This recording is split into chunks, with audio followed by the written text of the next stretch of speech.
My name is Ivan G and this is EM Online TV, and today we meet with Evode from Zimbabwe. Actually, we want to know who is Evode and what he doing. Evode, welcome to EM Online TV. Thank you. The first things we want to know who is Evode. Okay. So Evode is an outstanding man who was born in Zimbabwe long time back. Specifications of dates that's privacy. So Evode is an outstanding man, as I've shared, who is looking on how best to survive in the current world that we're living in of social entrepreneurship. And I have a lot of things that I focus on as to do with my skills as a mentor, life coach, and facilitator. And then one of the key outstanding about Evode that you would wish to know is of fundraising, which is one of the key things I enjoy doing as a person. I really like it, but before we go to fundraising, I want to know for us who don't know anything about social entrepreneurship, what does it mean by social entrepreneurship? Okay, social entrepreneurship, we now look at how the whole world is focusing on, which used to, we're talking of a global movement. Social entrepreneurship, we are now looking at how best do we make a change to our community, focusing on what is it that has been done before and how best to make a change to it. So social entrepreneurship focuses on a change of things that we see not happening in the right way. So we look on how best to make changes to make things go well. So regarding to that, can you tell us maybe in clear way what are you doing and how? Okay. So I'm really focusing on a lot of things as one of the key outstanding and the things in my work is I'm one of the founder of Transformation Innovation Hub, a youth-led organization located in Zimbabwe, where I focus on key things as to empower youth to be self-sustained. And then also I hold several positions with different organizations. For example, currently I'm working with the UNSR HQ in Geneva as the Global Youth Advisory Council co-chair. Yeah. That is really nice. Can I get to know how you started and connected from where you are? Okay. So way back when I finished, I think, my high school, it was in 2018. So I got two opportunities on my table, which is one of going to the university, and the second one was also for attending the social entrepreneurship program here in Uganda. So it was now in a sense of like me choosing. So it is an opportunity that was on my table, and I succeeded to be selected on both. So it was a bit hard before, but I now decided after 2 weeks, okay, I think I have to go with something I'm passionate about.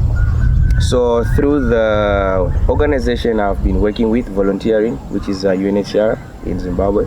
So they brought the opportunity to me, and I went through the interviews and I was selected. And then that's where the whole story of me starting the social entrepreneurship program in Zimbabwe. And then after that, I now got to be connected with Etienne and the other members that are here at SINA. So the journey is really long, but the connection part comes in a way of like how have I been engaged volunteering to other organizations, because by the time you volunteer with these organizations, it's actually the right time for them to also think about you, because you are actually giving them the impact. And then also with opportunities that come on board, the first thing that will actually ring in your head will be like, okay, we have this person who has been working with us. So luckily enough, that's how I got the opportunity. That is amazing. And also I want to know, you say about fundraising. Maybe briefly, can you tell us for who don't know anything? Okay. What is fundraising exactly? Okay. So with a clear definition of fundraising, it's really going to be a lot. But briefly, when you start an initiative which focuses on giving. So when I'm talking of an initiative that focuses on giving, we're talking of NGOs, humanitarian organizations, we're talking of charity organizations. They need to be that one person that focuses on how best to make the organization run.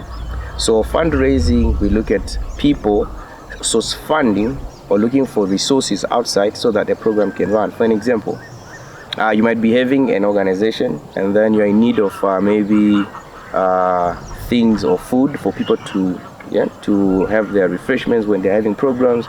So as a person, you need to now source fund, look for resources. How best do you engage other people that are doing similar work with you so that they come in, you implement the program together. So you now look at engaging another partner to come on board and support you as an organization to successfully implement your program.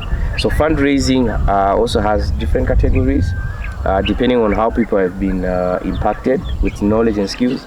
So we look at some people, they focus on there's a law that people are using nowadays, which is some people fundraise on 10,000 feet, some people fundraise on 5,000 feet, and some they fundraise on one feet.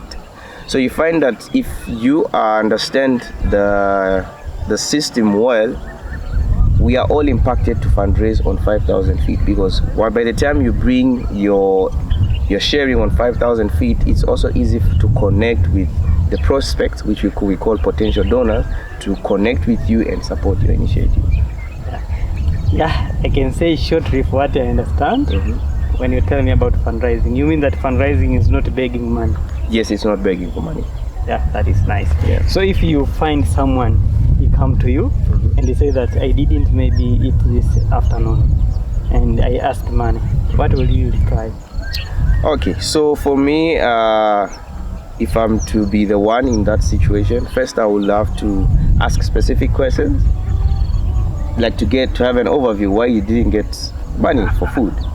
Because in fundraising, it's more like you are being in a comfort zone challenge, because you are reaching out to people that you have never been talking to.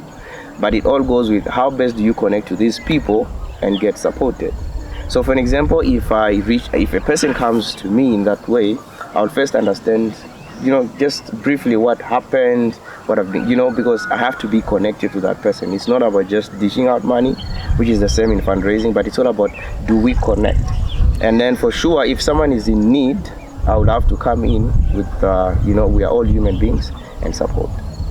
So I really love, do you know that I get amazing things from, just you mean that before starting maybe begging money, you need to create like a connection. Yes. That is what I understand. Yeah. So maybe most of, I hope you are doing this kind of supporting youth. To discover their potential through social entrepreneurship. Yes. So on your experience, what did you discover is lacking maybe in African youth, which made maybe to fail to have a sustainable and good business skill or social entrepreneurship skills? Okay. Yeah, that's really a good question. So looking at our continent, Africa at large, with the few youths I've interacted with from different countries, for me personally, I feel like we lack confidence. That's the first thing. Why am I bringing confidence? Is because we are not pushing ourselves to do what we love, because it all has to start with passion. We are all passionate in so many things, but we are not now giving it a chance to bring it on board. So for me, what I would suggest for my fellow Africans, youths out there, is to start.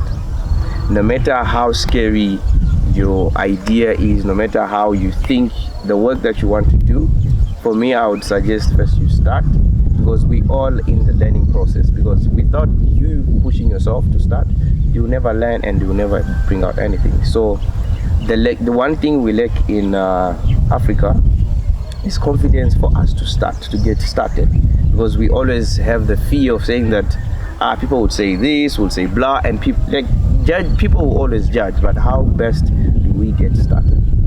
That's all. Yeah. One day I heard you speaking a very good Swahili language. And also you are from Zimbabwe. Yes. And also I had people from Congo, they speak Swahili. Yeah. And also I had people like from different nations, they speak the Swahili language. So why do you think maybe people used to speak Swahili language in different countries? Okay. And maybe what you can do about that? Okay, so as we all know, first, in Africa we have this unique one thing that unites all. We are all the Bantu.